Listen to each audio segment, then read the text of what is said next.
Welcome to the new video. The explanation part of the chapter. Name of the chapter is Helen Keller. You can see Helen Keller is sitting here. Yes. So let's see what this story tells us. This story tells us to work hard, which Helen did to learn.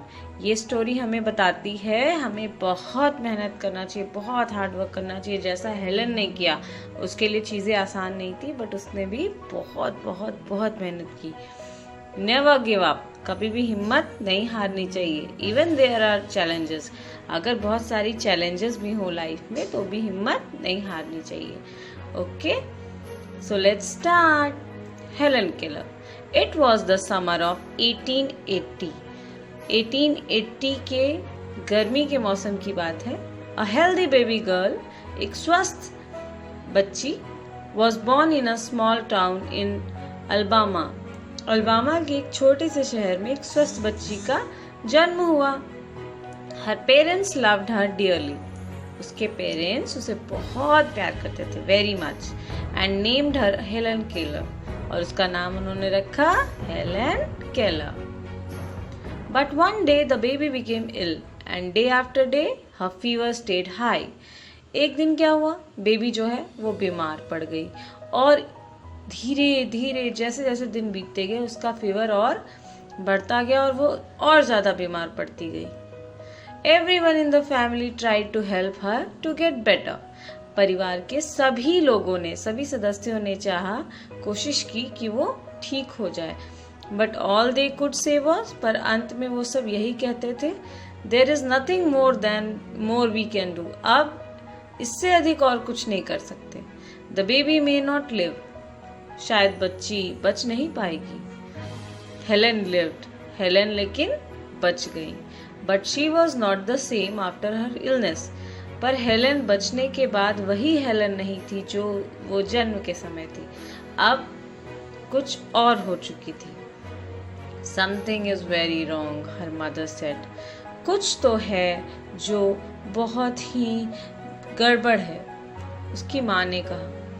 उनकी माँ ने महसूस कर लिया कि Helen जो है वो पहले वाली हेलन नहीं रही, कोई समस्या तो है। At last they found out what was wrong. अंत में वो पता लगा पाए कि क्या गड़बड़ी थी। The child could not see or hear.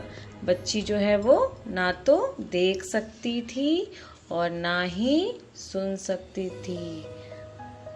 The baby grew into a little girl, अब वो छोटी सी बच्ची जो है वो बड़ी हो गई, थोड़ी सी बड़ी हो गई। Her parents felt sorry for her, उसके जो पेरेंट हैं उन्हें बहुत ही बुरा लगता था, वो बहुत दुखी रहते थे उसके लिए। हेलन ऑफन क्राइड, हेलन अक्सर रोती थी और and held on to her mother, और अपनी माँ को पकड़ लेती थी रोते हुए। Give the poor child what she wants, her father would say. ये ऐसा देख के उनके पापा को भी बहुत बुरा लगता था और वो कहते थे, बेचारी बच्ची जो मांग रही है दे दो। दो हेलन कुड नॉट हियर और see, she was a bright little girl. हालांकि हेलन जो है वो सुन नहीं सकती थी और देख नहीं सकती थी, पर वो एक ब्राइट गर्ल थी, वो एक बहुत ही बुद्धिमान बच्ची थी। Some people thought Helen could not learn anything. लोगों को लगा कि वो देख नहीं सकती और कुछ भी सुन नहीं सकती, तो वो कुछ नहीं सीख पाएगी, उसका कुछ नहीं हो पाएगा, उसकी लर्निंग नहीं हो पाएगी। But her mother did not agree. उनकी माँ ने इस बात पर विश्वास नहीं किया, वो इनसे अलग थी। उन्होंने कहा हेलन इज वेरी स्मार्ट। उन्हें पता था कि हेलन बहुत तेज बच्ची है, भले वो देख नहीं पा रही, सुन नहीं पा रही, पर इसका ये मतलब नहीं कि वो कुछ सीख नहीं सकती। शी सेड, उनकी माँ ने कहा, एंड एडेड, और जोर देकर कहा, the problem is how can we reach her. हमारी समस्या ये नहीं है कि हेलन देख नहीं पाती या सुन नहीं पाती, समस्या ये है कि हम उस तक कैसे पहुंचे। She is locked up inside her self, वो हमेशा जो है वो अपने आप तक ही सीमित है। हमें उस तक पहुंचना पड़ेगा। हम उसे अपनी बात ही नहीं समझा पा रहे। प्रॉब्लम ये है, वो अपनी बात हम तक नहीं पहुंचा पा रही। समस्या ये है, समस्या का समाधान करना चाहिए।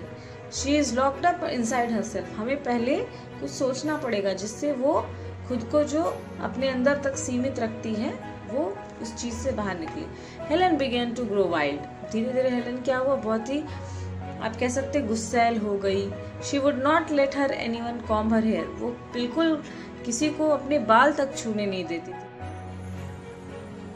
Her clothes were always dirty.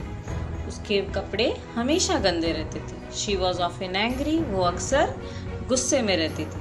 Sometimes she even lay on the floor and kicked her feet. कभी कभी तो वो जमीन पर अपने पैर पटकती थी। गुस्से में जमीन पे लेट जाती थी और अपने पैर पटकती थी। Her parents thought that they should find a teacher for her. उसके पेरेंट को लगा कि उन्हें एक टीचर ढूंढनी चाहिए हेलन के लिए। Miss Sullivan a young teacher agreed to help. Miss Sullivan एक टीचर थी जो मदद के लिए तैयार हो गई। Helen to learn to see the world. Helen की मदद के लिए ताकि वो दुनिया देख सके। Miss Sullivan gave Helen a doll. DOLL spells doll. Miss Sullivan ने उसे एक गुड़िया दी और उसे समझाया कि कैसे कोई वर्ड को स्पेल कर सकते हैं। She spelled the word with her fingers into Helen's hand. वह हेलन के हाथ में वर्ड्स को फिंगर्स से बनाती थी। She made the letters with special hand signs. बहुत ही अलग अलग हाथों के निशान से उन्होंने लेटर्स को समझाना शुरू किया हेलन को। Helen copied her teacher and spelled DOLL too. Helen ने अपनी टीचर को धीरे धीरे समझना शुरू किया और फाइनली वो बोल पाई DOLL, जिससे कि हेलन की learning. But she did not understand what she was doing. उसे समझ में नहीं आता था हेलन को कि मिस सलीवन उनके साथ क्या कर रही है। हेलन लाइक मिस सलीवन, बट उसे मिस सलीवन पसंद भी थी। She was strict but kind. वो कुछ सख्त तो थी पर दयालु भी थी। She spelt a lot of words for Helen. उन्होंने बहुत सारे वर्ड्स बोले हेलन के लिए। उस ऑन हर हैंड, उनके हाथ पे, डे एंड नाइट, दिन रात, टू मेक हेलन अंडरस्टैंड। किसी भी तरह से हेलन समझ जाए इसके लिए उन्होंने हेलन के हाथ पर दिन रात वर्ड्स समझाए उसे। One day her teacher made Helen put her hand into running water. Then she spelled WATER water.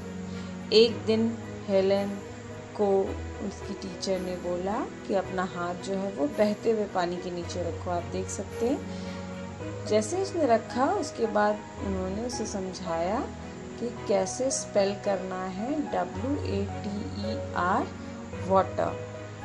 Suddenly Helen understood that water meant something wet. अब हेलन को समझ में आया वाटर मीन्स कुछ गीला। रनिंग ओवर हर हैंड, उसके हाथों से बहता हुआ। She understood that words were the most important things in the world. उसे फाइनली समझ में आया कि इस दुनिया में शब्द सबसे महत्वपूर्ण होते हैं। अगर उसे इस दुनिया के बारे में समझना है, जानना है, किसी भी चीज़ को लेकर उसके मन में कोई जिज्ञासा है तो वह शब्दों का सहारा ले सकती है। Words would tell her everything she wanted to know. जो भी हेलन को मन करेगा जानने का वो सिर्फ और सिर्फ वर्ड से उसे बता पाएंगे। So this was the explanation part of the chapter. I hope आपको समझ आया होगा। So thank you बच्चों।